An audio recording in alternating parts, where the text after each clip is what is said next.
Sir చెప్పండి. ఉదయగిరి నుంచి ఇక్కడ వరకు వచ్చారు. ఎలా ఉంది? ఎన్ని సంవత్సరాల నుంచి జనసేన పార్టీలో ఉన్నారు? ఎలా ప్రయాణం జరిగింది? నమస్తే అండి. నా పేరు శ్రీనివాసు. నేను నెల్లూరు జిల్లా ఉదయగిరి కాన్స్టిట్యున్సీ నుంచి వచ్చాను. నాకు వచ్చేసి ఇక్కడ వచ్చేసి భోగినేని కాశీరావు గారి అధ్యక్షతన నేను ఇక్కడికి రావడం జరిగింది. ఇక్కడ విచిత్రం ఏంటంటే నేను పవన్ కళ్యాణ్ గారికి అసలు ఫ్యాన్ కాదు. ప్రజెంట్ ఇంతకుముందు అయితే ఫ్యాన్ కాదు. ఎప్పుడైతే నేను 2006లో డిగ్రీ చదువుతున్నప్పుడు ఏదైతే నా రక్తంతో అమ్ముకొని నేను డిగ్రీ చదువుకోవాలన్న కాన్సెప్ట్తో వచ్చాను. అక్కడికి వెళ్ళి ఇండియన్ రెడ్ క్రాస్ సొసైటీలో నేను వచ్చేసి బ్లడ్ అమ్ముకోవడానికి వెళ్ళినప్పుడు అక్కడ వచ్చేసి సెప్టెంబర్ 2న వాళ్ళు వచ్చేసి అన్నదానం కార్యక్రమాలు అవి చేస్తున్నారు అనమాట. అక్కడ చూసి వాళ్ళ ద్వారా ఏంది ఈ రోజు ఎందుకు అన్నదానం చేస్తున్నారు, ఏంది ఇక్కడ జరుగుతుందని తెలిస్తే అక్కడ పవన్ కళ్యాణ్ బర్త్డే సెప్టెంబర్ 2, అందుకని చెప్పేసి ఇక్కడ మేము బ్లడ్ ఇచ్చే వాళ్ళకి కానీ ప్రతి ఒక్కరికి అని చెప్పేసి ఇలా ఇస్తున్నామని చెప్పేసి అక్కడ ఉన్నటువంటి నెల్లూరులో ఇండియన్ రెడ్ క్రాస్ సొసైటీలో అప్పుడు వాళ్ళని చూసి నేను ఇన్స్పైర్ అయ్యా. ఒక మనిషి కోసం ఎక్కడో ఉన్నటువంటి సినిమా హీరో కోసం ఈ విధంగా చేస్తారా అని ఇన్స్పైర్ అయ్యి అప్పుడు నా డిగ్రీ చదువుకునే టైంలో ఆ విధంగా నేను చేసుకుంటూ ముందుకెళ్తున్నాడు.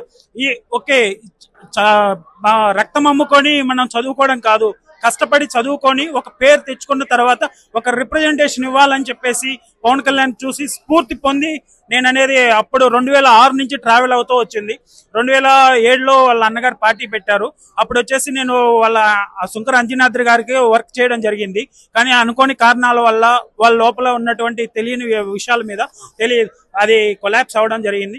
కానీ అప్పుడైతే నేను ఏదైతే ఉందో నా లోపల ఉన్న జిల్కి కరెక్ట్ అయినటువంటి పొలిటికల్ ప్లాట్ఫామ్ ఏదైతే ఉందని చెప్పేసి చూస్ చేసుకున్న టైంలో ఎగ్జాక్ట్లీ దొరికినటువంటి ఒక ఆశాజీవి, మాలాంటి ఏమీ లేదు ఏమి చేయలేము అనుకునే వాళ్ళకి ఒక ఆశాజ్యోతి, సొమ్మచిల్లిపోయినటువంటి ప్రజలకి ఒక ఆశాజ్యోతి ఏదంటే ఇప్పుడు 2024లో జరిగింది. 2019లో ఎప్పుడైతే చావు దెబ్బ తగిలినా కూడా చచ్చిపోలేదు, ఇంకా ఊపిరైతే ఆడుతుంది కదా అనే ఒక ఉత్సాహంతో చచ్చిపోలేదు, నేను ఇంకా బతకగలను అని చెప్పేసి ఒక కాన్ఫిడెన్స్ ఇచ్చినటువంటి నాయకుడితోటి నడవడం నాకు చాలా ఆనందంగా ఉంది.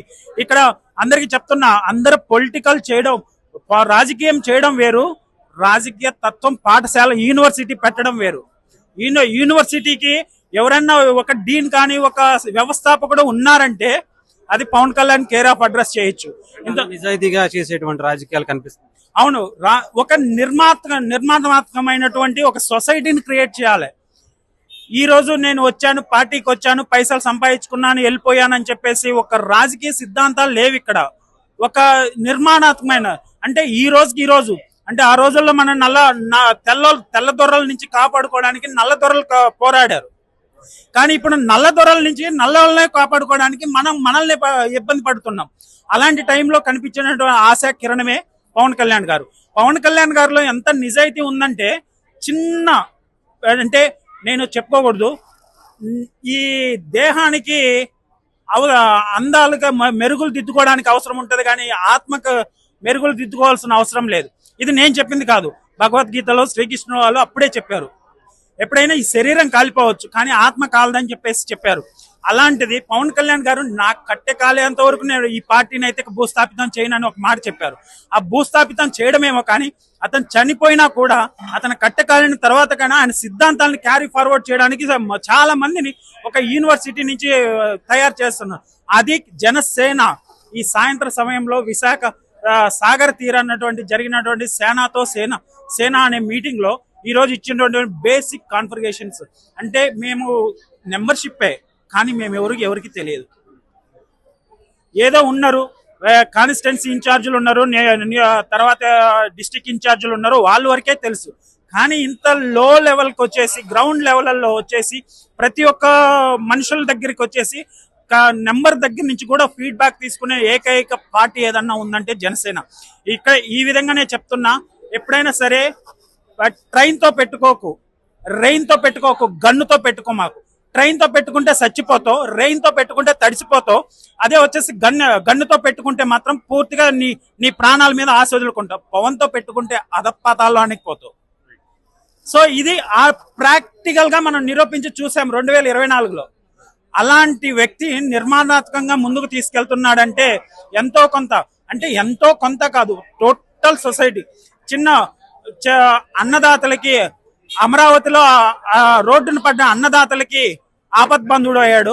అడవు బిడ్డడికి ప్రథమ పుత్రుడయ్యాడు. అలానే వచ్చేసి చిన్న చిన్న అసలు రోడ్లే లేక యాక్సిడెంట్ లో చచ్చిపోయిన వాళ్ళందరికీ పెద్ద కొడుకు అయ్యి తన రుణాన్ని ఈ విధంగా తీర్చుకుంటున్నాడు. సో ఈ విధంగా వచ్చేసి ఇంత మంచి ప్లాట్ఫామ్ ని క్రియేట్ చేసి యువతకి ఏది లేదు అనుకునే వాళ్ళకి ఒక నిర్దేశకము ప్రతి ఒక్కటి లీగల్ సెల్ నుంచి ప్రతి పార్ట్లుగా డివైడ్ చేసి మన బాడీలో ఎన్నైతే ఆర్గాన్స్ ఉన్నాయో ప్రతి ఒక్కదానికి ఒక్కొక్క శాఖ అనేది క్రియేట్ చేసి యూనివర్సిటీ ఏదన్నా ఉందంటే జనసేన. టైం వేస్ట్ చేయకోకుండా యువత వచ్చి చేరండి, జనసేనలో చేరండి, మీరు ఒక నాయకుడుగా మారండి. ఎప్పుడు కూడా జెండా పెట్టుకొని నడిస్తే నాయకుడు కావు, కూలీ అవుతావు. ఇక్కడ కూలీ కాదు, నువ్వే సేనావి. ఇక్కడ జనసేన అధ్యక్షుడే సేనాని.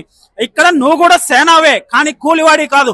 ఏ రోజు నువ్వు బిర్యానీ పొట్లం కోసం, సారా ప్యాకెట్ కోసం అమ్ముడు పోతావో ఆ రోజు నువ్వు కూలోడివే, సేనావి కాదు. ఇక్కడ సేన ప్రతి ఒక్కరు సేనాగా ఉంటున్నారు.